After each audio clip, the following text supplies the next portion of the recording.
No, yeah, so, yeah, I would... Fuck it right, boy. I'll buy the potion. I'll give him the potion. He'll heal. Do it, Hunter. Do it in your scary voice.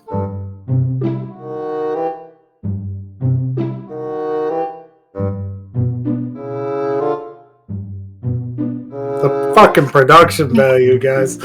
Welcome to After the Adventure, the after show for the Older and Dumber D&D campaign, Coralthea, Waking Fates. This is where we debrief after character arcs and address fan questions, dig deep into the minds of the players and their characters, and speculate on what's to come. I'm the host, SgtShnoodles, for the first time. Yes, Sergeant SgtShnoodles. Introducing the weaver of our tales, your benevolent dungeon master? No. Lies. No. She knows. Hunter. She knows. Now we got somebody who knows. Voice of Hunter Taylor. Hey, everybody, that's me. Alright, now to the players. We have our bard, RaRa Chiro, who keeps pushing forward despite the weight of uncertainty and self-doubt. A true performer at heart, she wields every flourish as a shield against disappointments that haunt her past and her path ahead. It's Joey, Slooty Mage. Thank you. Up next, the elven archaeologist, Kayth Felmor, hungry for adventure, treasure, and knowledge. He cannot resist the call of the unknown. Whether deciphering ancient texts, navigating crumbling ruins, or confronting the guardians of lost secrets, he thrives on uncovering the past. His sharp wit and fearless curiosity make him both an invaluable ally and an unpredictable force. Maybe. It's Carter. Hey, thank you. Up next, we have our druid, Moss fucking Greywind. Here we go. Our druid, a force of nature in the most literal sense, unstoppable, untamed, and more familiar with the strength of her fists than the finesse of her spells. Impulsive and wild, she's always led with instinct over wisdom, but the world is chipping away at her naivety. It's May. Now we've got our artificer, Fizziwick Fizzbang.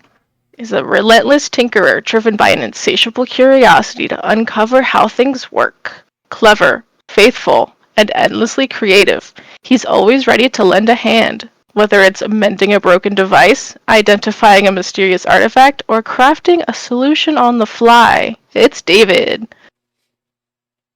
What's up, everybody? We're not gonna give Fizzbang. Okay, now that we've met our storied adventurers, let's take a look. The festivities of the Tempest Fair have come to an end, and it's back to business as usual for our heroes, fulfilling their duty to the citizens of Tapas, accepting quests and heeding the call of adventure. After the revelry of the Tempest Fair, the Stormbreakers return to their work, seeking new quests in Tapas. Splitting up to gather information, they uncovered details about lumen leaf deposits and a growing gnoll threat, and secured an opportunity to claim the abandoned Gullweaver warehouse, pending the city's investigation. With their goals set and supplies bought, they headed out into the wild. The party swiftly eliminated the gnoll ambushers, demonstrating their ever-growing skill and unity in battle. Yet, questions lingered. Were these gnolls acting of their own accord, or was there a greater force at play? Their next adventure led them to the Whispering Cave to hunt for lumen leaf specimens on behalf of Alara of the Mystic Haven. Spurred by curiosity and the promise of treasure, they braved magical darkness and monstrous creatures, barely escaping a suffocating ambush by the dreaded Dark Mantles. As they pressed on, they discovered eerie signs of past inhabitants, piles of bodies, a talking mimic named Chester, and ornate sarcophagi hiding unknown dangers. Further into the cave, they faced relentless foes, myconids in animated armor, undead warriors, and treacherous spike traps. Wounded but undeterred, they pushed forward toward the underground lake, where an enormous shadow stirred beneath the surface. A daring retrieval of the chest from the lake's depths yielded magical rewards, including a foreboding letter of warning to turn back, only to I think that fall. line actually reads, "The party can't read," so they ignored the letter. Sorry, let me start over. A daring retrieval of the chest from the lake's depths yielded magical rewards, including a foreboding letter warning them to turn back. Unfortunately, the party cannot read. Ever defiant, the party continued forward, only to fall into the grasp of a water weird that nearly drowned Moss before she was rescued. After a brief respite, the party made an unlikely ally in Chester the Mimic, who rewarded their kindness with slimy but useful items. Their journey led them back to the underground lake, where Moss, displaying her druidic prowess, parlayed with Sir Scuttlebutt, the lake's massive, tentacled guardian. Though honorable and bound by duty, he allowed them passage into the forbidden depths, where they confronted the Guardian, a being of immense power, whose sole purpose was to guard the object within. The battle that ensued was fierce. Each time the Guardian fell, he returned, weaker but determined, until RaRa's starry wisp shattered the final rune, tethering him to this domain. Their victory earned them the enchanted cube he fought to protect, a trove of magical artifacts, and the knowledge that they had freed Sir Scuttlebutt from his eternal watch. Returning to Tapas, one half of the Stormbreakers watched as Sir Scuttlebutt sped off into the shimmering sea, wary but victorious. As RaRa and Fizzi made their way back to the Sailor's Rest, RaRa gazed into the cube and a vision took hold of her mind. Was it a dream? A memory? A prophecy? One phrase echoed in her thoughts and lingered like a sigh in the wind. The first breath is the last whisper. There were some tense moments during the exploration of the Whispering Cave, and decisions had to be made about how to proceed when there was danger around every turn. Teamwork isn't always easy, and we have yet to see a firm leader emerge from the group. As the challenges grow more perilous, do the Stormbreakers feel their approach to decision-making is working, or is there room for improvement? Whoever answers first is the leader. I think we're making progress. I was not saying it. I think we're making progress as a team. I think that Kayth doesn't really, as he said in the session, didn't really know what he was doing, and he was taught from birth a certain way of like leading over a team or trying to, and that's sort of what he tried to do, because all of the people besides Fizzi, who didn't seem like he wanted to make as many decisions, like were brand new, and sort of Kayth fell into that, or so he thought. And yeah, definitely room for improvement all the way around, I think, but Kayth definitely has a lot of things to work on, as is expected from everything. Yeah, I agree. I think we've been doing good. What I kind of feel we're going to be moving towards is whoever in this instance would have the most experience will be the leader at that time. Here's my question. What?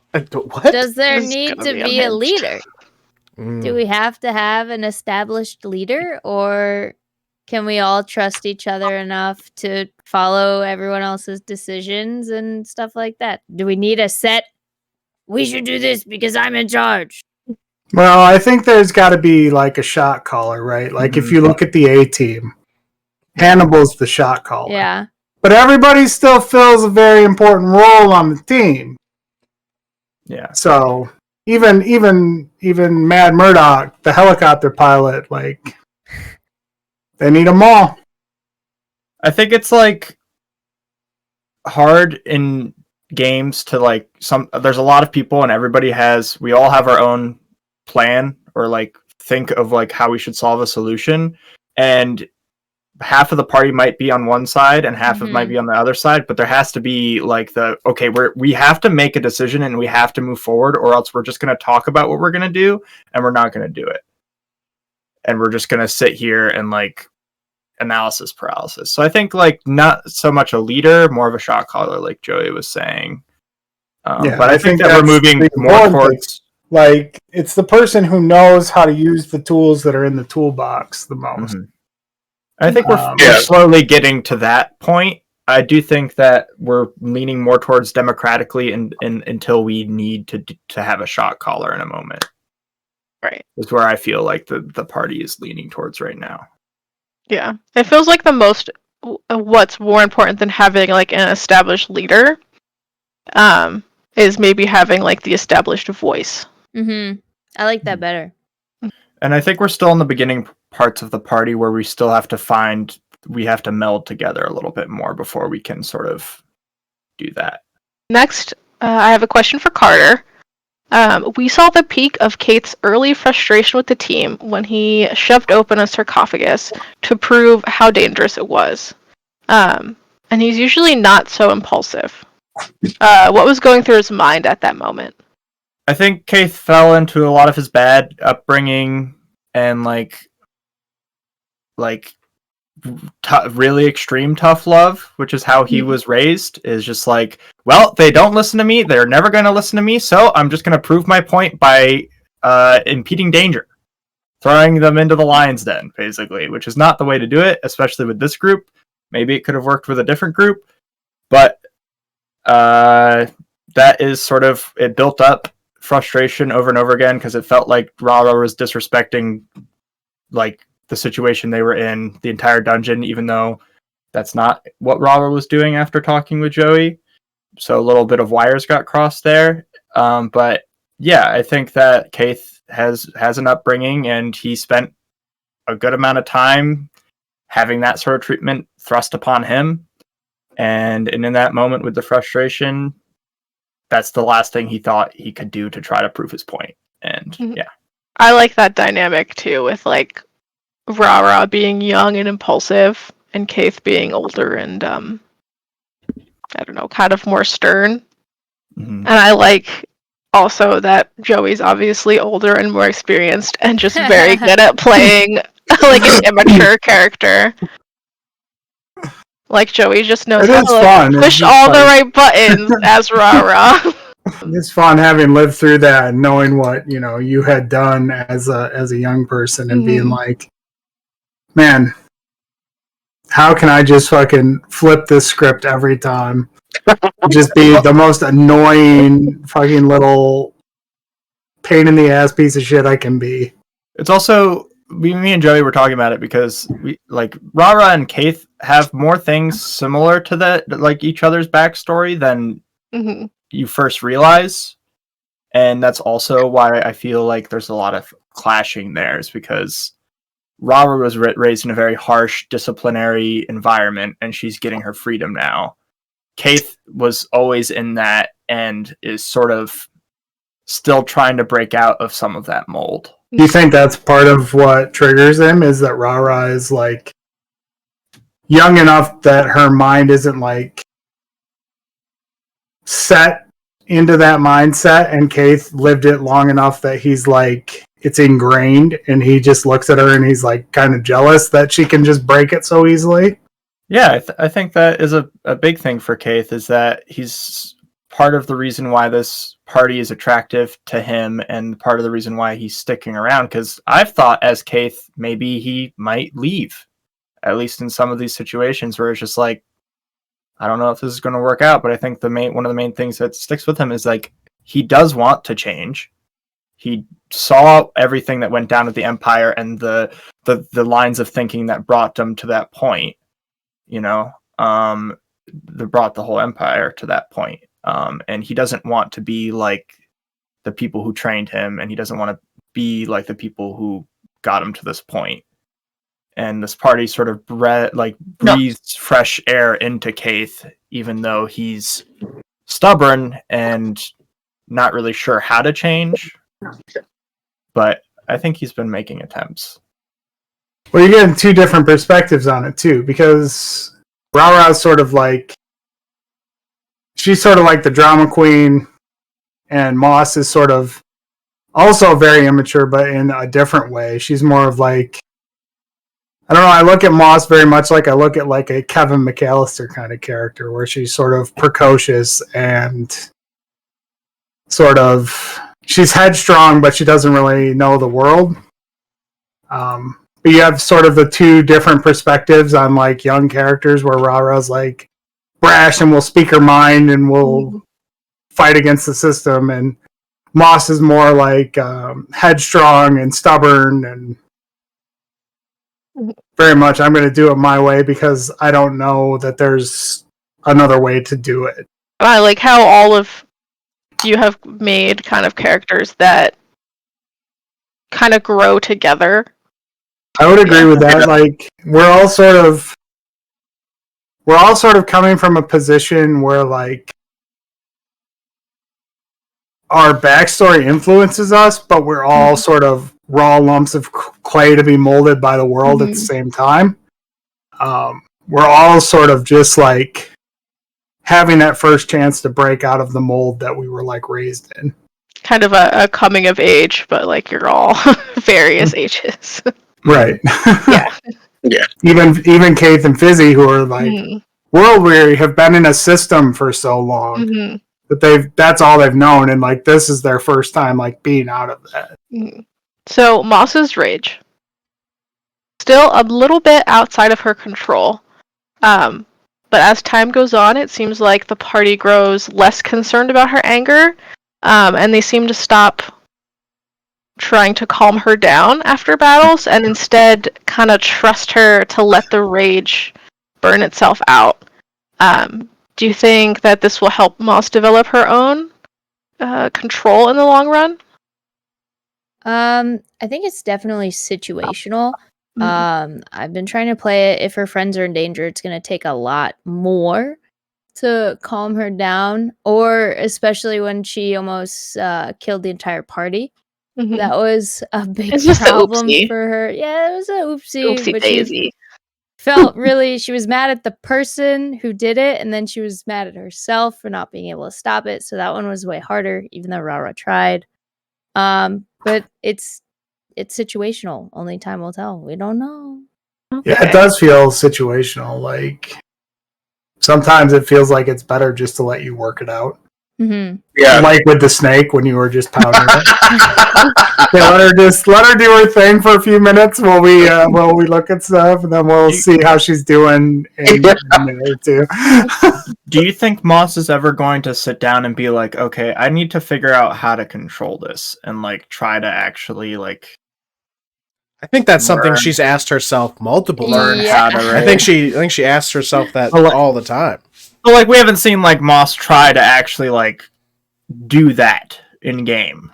I think that there comes a point when you're living with something your whole life, and I mean, she's 19, and in those 19 years, she hasn't been able to get a handle on it, and now it feels more like something that's just so far out of her control. She feels like she is hopeless. There's no point. There's no way she's going to get a handle on this.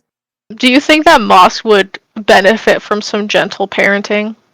She has gentle parents. Very gentle parents. But gentle parents are different than gentle parenting. Yeah, it's true. I'm not sure how she would Just react sitting to down, and I see you're having some really big feelings. Seems awful. Yeah. She might hate it. I hate it. I don't know. You're doing a story right now. I feel like Moss has a horrific backstory involving dead parents. No, she She's has blacked it parents. all out. They That's exist. why. But I do have a big backstory. Okay, David. OB has proven himself valuable on more than one occasion. Perhaps not At invaluable. least one. Especially through the adventure through the Whispering Cave. But in battle, he has been falling short. Does Fizzi have any plans to upgrade him so that he can function a bit more as a formidable ally?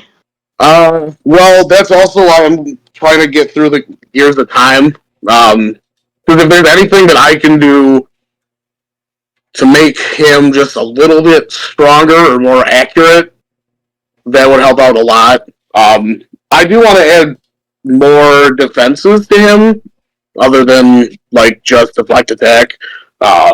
Mainly because he is mostly a protector. But I also need him to be able to hit things when I need him to fucking hit things. Listen, David, nothing protects like a flamethrower, and that's a dex save. Are so That correct. was RaRa talking, not Joey. I There are many things in place for you to make OB better. Um, And Gears of Time is a step in that direction, and maybe even something you found in the cave is a step in that direction. Still But does waiting for my he- trick arrows. Does he need to be formidable in battle? His Is it name not is enough that he's functional outside of that? What does that OB he's- stand for, David? our big buddy. What is Well, a buddy if not a what- helper? Joey, RaRa's appearance has changed several times over the course of the campaign. And it seems clear that her look, she uses her look to communicate her inner feelings to her teammates. The quest through the cave gave RaRa many chances to shine, and she did. Do you think that her performance in the cave will give her a boost in confidence that she needs to communicate with her allies more directly about her feelings and thoughts? That's a good one. It's not an answer at all. She wants to open up more, Yeah. but all of the people in her life before this, Mhm. it's not been an option. Yeah. So she uses things like changing her outward appearance to show what's going on the inside. She uses things like gifts to try to create bridges with people. And even though she's traveled with these guys for a while and she's starting to trust them, it might still be a while before she feels comfortable enough to give like a full look inside of herself. All I know do is feel she's like looking- her looks getting toned down a little bit. Like she's not using as much color to express herself, and she is kind of talking to her teammates more. Was that intentional, or is that just like she's feeling a little more somber? Yeah, so throughout the dungeon, she was definitely reeling from what had happened during the Tempest Fair. And it really like caused a massive self-assessment. Mhm. Because she expected to go out there and basically show everybody in town that she was the best there is at what she did, and botched it. And it was good enough, to these guys and the crowd in general, but it was not good enough to her. And it really sent her spiraling. Mhm. So we got sort of the goth emo RaRa throughout the dungeon. And then the whole thing with the sarcophagi, she was sort of lashing out up to that point, like just sort of not knowing how to process the emotions that she was feeling, and just sort of being a bitch to everyone around her. And once that happened, she realized that she had sort of triggered that response, and that was not her intent. And so that sort of forced her to open up a little bit more, going the rest of the way through that arc. Mhm. And I think pushing forward, she wants to be more. She wants to embrace the Stormbreaker thing and try to like. And even that doesn't feel like, to her, that doesn't feel like she's really doing her own thing. She's just trying to like show these guys that she's on board with what they're trying to do. I do have a question related to this. Where do you kind of find your inspiration for all of RaRa's changes? Because I can't imagine having to come up with a whole new look every few sessions. I look at a lot of like pop culture stuff. The one now is based a lot on Sky from Smile 2. I knew it. The one before Said it when he that was doing it. was Hunter called it. the one before that was based a lot on just your sort of the cartoon goths I would have grown up with. Mm-hmm. So your Ravens and your Gwens and those sort of characters. But yeah, I look around at a lot of pop culture references to try to fit. Like the original look has a little bit of Jinx in it. And then her Tempest Fair outfit was based on like a lot of like pop star looks, and I wanted it to sort of have almost like an Aladdin, Jasmine's red outfit from Aladdin, that sort of a look. I could see that vibe. Yeah. And I'm working in like the motif, the fire motif, and the goth motif, and so that's sort of how it comes together. It's just pop culture stuff. Next, lore drops and world building. The Whispering Cave seemed to have been used by more than one civilization. When the party initially entered, they found evidence of dwarven occupation and the remains of what seemed to be an underground residential fortress. The Guardian's Chamber, however, was behind doors with inscriptions of furbolgs scored into them. Is it fair to assume that the furbolgs were the original builders of the structure, and that sometime after they abandoned it, dwarves repurposed it to suit their needs? I think I think it's very fair to assume that. I don't think there's any tilted scales to think one or the other more, but I would say it's fair to assume that the Furbolgs built it first and then the dwarves moved in.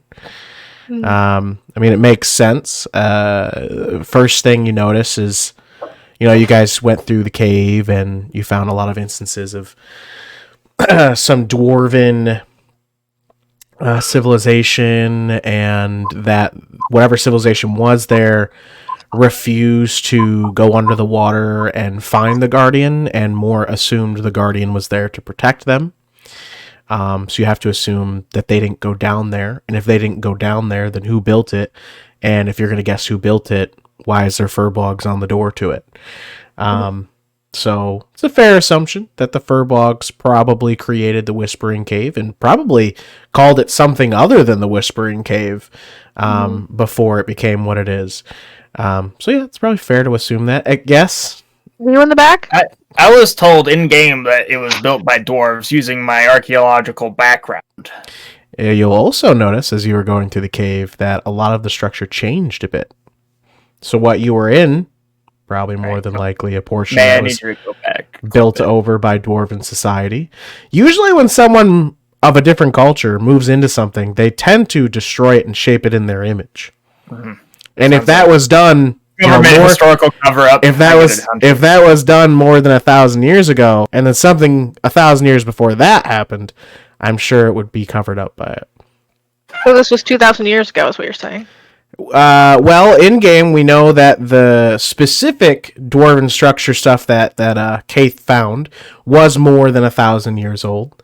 But then as they went down into the Guardian's lair and saw the door, it was perceived that it was way more than 2,000 years old.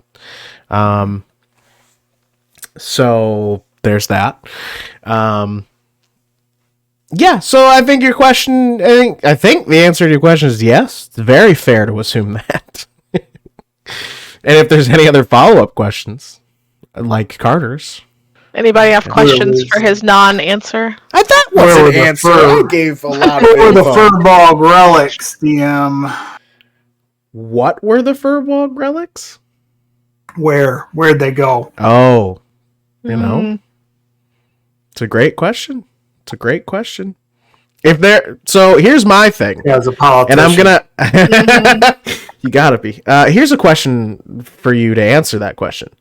Through all the knowledge that we've had through our game so far, you have found something that is more than 2,000 years old, and have been told something about the Aqua Ado. So if you were to guess, artifacts from the Aqua Ado probably belong to the Furbolgs. Don't lie to me. That's a great answer. Don't lie to me. They belong to the snakes. They belong to the snakes. So that's another thing to think about, especially for those of you who have watched the lore video a couple times. There's some items that have been mentioned that are from the Aqua Edo, and it's something Like the crown. like the crown, and the crown leads the elven people. Mm-hmm. And then who put the furbolgs almost into extinction? I don't know. Some race. The elven Some people. empire, probably. And the crown was something either found or created in the Aqua Edo. So it's crazy to think that the furbolgs may have created their own extinction. Who knows? It's a good question. Did they create it or did they find it? Or was it set in stone all along? All right. DM, it's time to spill some secrets. Oh boy. Yeah. He won't. How do you use homebrew items to further your plot? Well, it's usually the artifacts. Those Yeah. are usually the homebrew items or the artifacts, because I have, larger things in play that I feel like I can't find in the DMG. And also, I don't want to pick something from the DMG that's legendary artifact, because then everybody just goes, oh my gosh, I know what that is, I know what it goes to, I know what the plot of this story is. Whereas if I create something homebrew, you have to sit there and think and guess. Like campaign has Your both evil campaigns plot. have like the items are driving the plot so far. I mean, I What the think main you can plot tell is, us what we know. You put major plot thread clues into the items. Yeah. How do you design and balance the power of your homebrew items? Oh, jeez. That's funny. That's the absolute That's a hard funny part joke. for sure. Balancing an item is always going to be the absolute most difficult thing, because as much as you think that you can balance it, the players are going to find a thing to be like, oh, he didn't think of this. They're always playing 4D chess with my mind. Mhm. on That's what he whatever did when item I you put create. the item in a lead box. God Like that forbid. same face. Just a little bit of creativity. I know, Yeah, right? but it's tough. So, I mean, the biggest thing I try to do is I myself try to look at the item because of you guys and say, okay, this is what I want it to do. Now, Hunter, what other things other than what this says could you do because of that thing? And then I'm like, okay, what am I okay with? What am I okay with? And then if any of those things make me go, I'm not okay with that, then I get rid of what it does. Mm. I go, nope, this isn't what it does anymore. But eventually someone will think of something I didn't think of, and that happens. No, a lot of times though, I will take like a serious answer though is I know that I want to create a legendary item, but I know I need it to effectively act like a wondrous item. So I'll look at maybe some like articles of what are the strongest wondrous items, and then I'll go and look at legendary items, and I'll sort of compare how I could mash the two things. Or say I want to do a weapon. Again, I'll go look at other ones of examples and then sort of take this from that one, and say, yeah, this seems about right, and I'll give myself a plus or minus margin. But yeah, I mean, essentially just doing research really is the biggest thing. And then asking myself, what would these assholes do? That is the only question you need. Another one for you, Hunter. Mm. How do you decide which obstacles and monsters the party will face within a dungeon? So D&D Beyond has a combat calculator now that I've been using for all the new campaigns lately. So, like, for example, both the dungeons you three just went through, because there was the Whispering Cave for Joey and Carter, and then the Temple for Joey, Carter, Schnoodles. Essentially, I think about what's going on in that area, and I literally will take the whole book, and I'll go, give me all creatures that are this, and all creatures that are this. And I'll get like 30 different options. And I'm like, all right, now I want CR levels that are between this and this. And then I want, and I'll just keep breaking it down until I get like between like 4 and 7 things. I'm like, yeah, these seem pretty cool, and I think they'd fit in this dungeon. Then I take each room, and I go for the dungeons we just did, each room, and I say, okay, each room is an encounter. I'm going to need to figure out what I want for that encounter. So so specifically for the dungeons we just did, each room had a specific amount of experience points, but the entire thing had a set amount of experience points.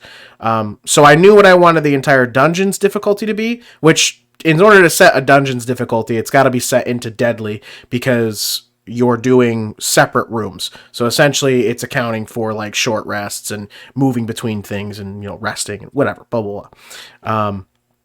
But I most of the time will just, whatever environment you're in, I'll filter it by that and then filter it by CR and then decide what I think at the time. 1, you guys either haven't fought in a long time, or 2, what I think is the most interesting. And then I just try to set each room. So for the last dungeon you guys did, I tried to do each of you 4 rooms that were easy encounters, 4 rooms that were medium encounters, and then 3 rooms that were hard encounters. And then boss. And the boss was supposed to be hard to deadly on both of them. So yeah, that's how I did that.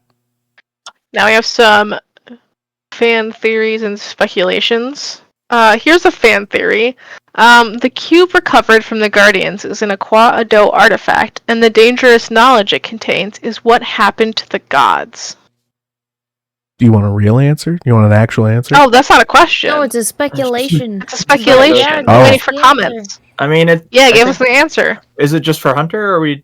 Everyone can. I'll put a- I I'll put a assume question I mark can't on the end of speculate that. because I know the answer. Yeah. I can't speculate. You can speculate. You can speculate. I think it's I think we know what the cube does. I don't know if it has as much relating to. I mean, I think it probably has some hints to what the gods are, but I think it's more about like the furbolgs. I think it probably is more like leaning mostly towards furbolgs and maybe their relationship to the gods, Mhm. because I think they have more of a deeper relationship to the gods than we know about. They might. They might. They might They not. might. I mean, They might Just not. might be. well, we The first breath is the last whisper, is what I know. Yeah, we knew definitely a know what that furball means. in You did? campaign 1. 2 even. Mhm. And that 3. motherfucker didn't know anything about communion with gods. Yeah, Okay, but but they he were was a new baby. age furbolgs. They were like on the run, and like their entire culture had been destroyed by that point. I don't know, Elman. We know that he was hanging out with Mithras. We know that there's a thing that furbolgs do when they come of age that we don't know what it does once they finish it, and we don't know what happens once they finish that. So it might have something to do with it. And also, the person that we know that did that thing disappeared forever. So it probably is something big. We don't know any of that in character in this game. Well, you know what? Out of character. This is an out of character discussion. Oh yeah, there's a furbolgs. We know they go to like each end. They do a of pilgrimage. They do a pilgrimage, and in our last campaign, we had a party member who went on this pilgrimage and never returned. You guys went with him to the west. No sign of him. No hide nor hair of birth. or like So- even sign of his death. Mhm. So, I think probably there's something spooky. Like I think they probably go to somewhere else. They probably go to the Feywild, is my theory. You think they play Led Zeppelin's "Immigrant Song"? Yeah. I think they probably go to the Feywild, and something happens there. I'm not sure fully, but we know that furbolgs go on pilgrimages at a certain time. If I was a betting man, I bet you we'll find out in this campaign. The next speculation. The Lumen Leaf discount on the mystery box is going to lead to a gambling addiction. Oh, that's fact. That's Uh, not even speculation. Moss is Yeah. obsessed with money. Yeah, I thought the gambling might have ended when the second item they got wasn't as good as the first one. When the second item was a healing potion, yeah, that sucked. I'm Right. ready to go again. Moss is ready to go again. Ready. Damn. Every time we come back, it's like, hey, you got a special quest for a discount? let's talk fan involvement once more. As the bits continue rolling in, do you have a plan for incorporating the aid from fans into the storyline? Ooh. As if it were the actions of the gods. I have been thinking about some stuff, and Yeah. Yeah.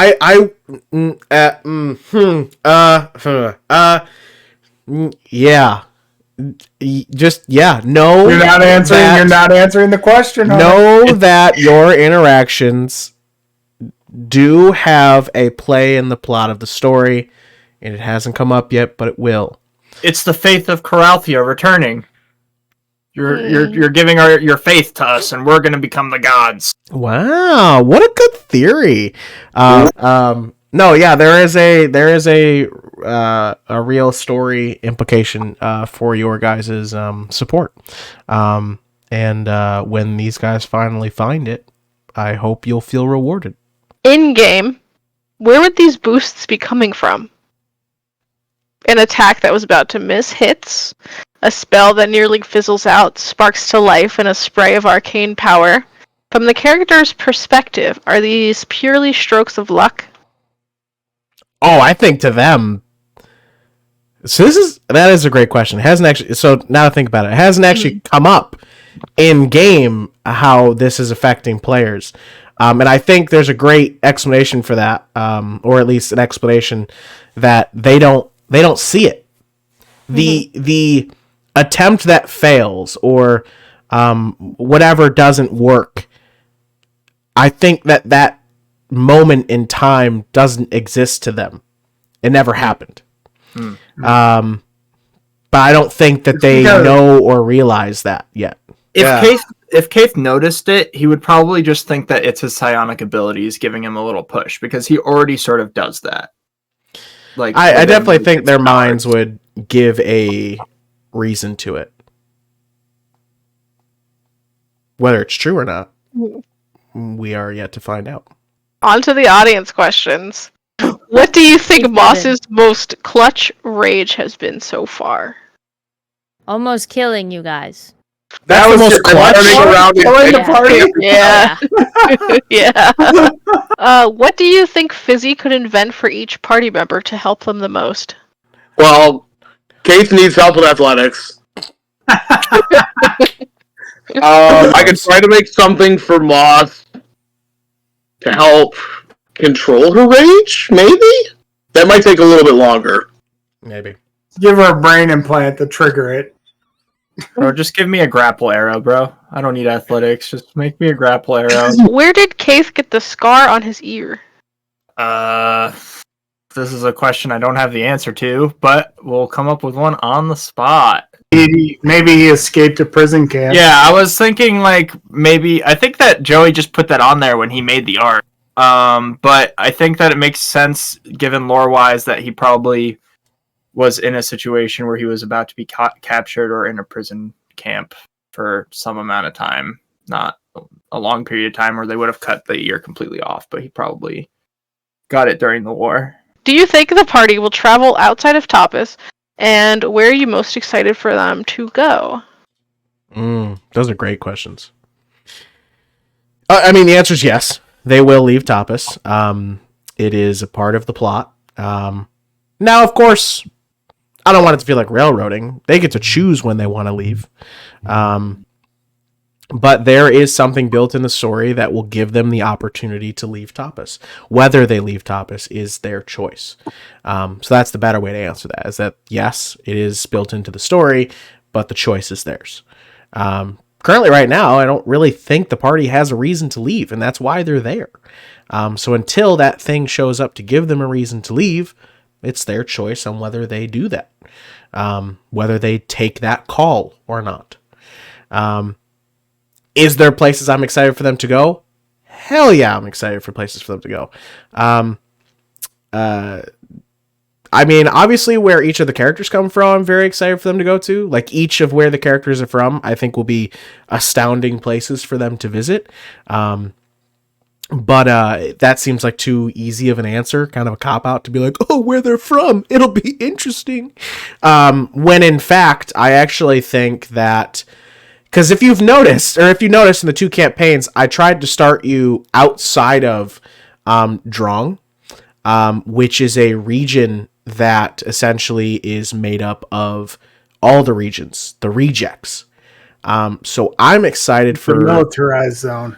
I'm excited for either parties to venture into Drong, which is like the center of Coralthea.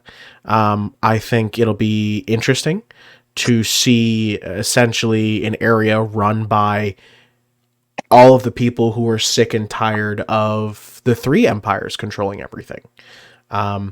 So it's interesting. And I think Forgehold, which is the capital of Drong, will be very fun. I would like our party to go to Plevencium because we have no relation. We have no relation to Plevencium in this party, and I think it would be cool. You do have no relation. Yeah. I'm less excited about our other party going to Plevencium because there's no yeah. But I think this party going to Plevencium would be really cool, a fun time. Where do you hope to go, Joey? I'm really excited. It's selfish, but I'm really excited for Marnum. Again, I just said not the places you're from. No, I'm interested to go to all of our home locations. Honestly, like I wanna invest in the party more than I want to invest in the world. I know the world because I've already been in a campaign once, and I know that it's changed since the last time. But still, more invested in the people around me than I am invested in the world because I've been around the world. We went everywhere in the world last campaign. Alright, are you curious about the Stormbreaker's journey?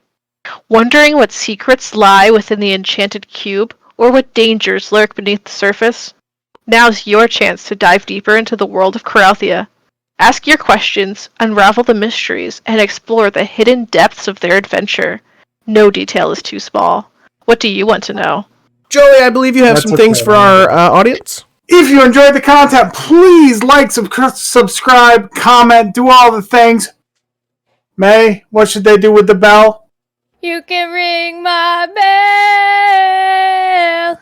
Ring my bell. Do that. You can support us on Twitch. That's where you can watch the episodes live. Twitch.tv/olderandDumber. You can back us up there with your Twitch Prime subscription or support us for $5.99 a month. You can also support us on Patreon, patreon.com/olderandDumber. For as low as $5 a month, you can help us make the content better, get us the shows near you, and help us make fantastic merchandise that we can get to you if you want it. We've got some exciting things coming up. I can't wait to show it all to you. Things are in the works. Comics, plushies, pins, stickers. It's going to be very exciting. But we need your support to do it. Finally, follow us on social media. Social media is always going to be /older_and_dumber or @older_and_dumber. Be active in there. Get the word out about us. That's what algorithms love. So we're counting on you to do all the button clicking. But yeah, other than that, Hunter, any last words? Thank you guys so much for joining us for After the Adventure. And remember, I don't know what's out there beyond the stars, let alone my front door, but I hope it's amazing. For our fantastic DM and master of outros, Hunter Taylor. For our raging barbarian, Moss Greywind at Malia. For the fantastic adventure, David playing Fizziwick Fizzbang, and our archaeologist, Kayth Felmor, and our new host at SgtShnoodles. I have been Joey. You can call me RaRa Chiro when we play. Love you, dipshits.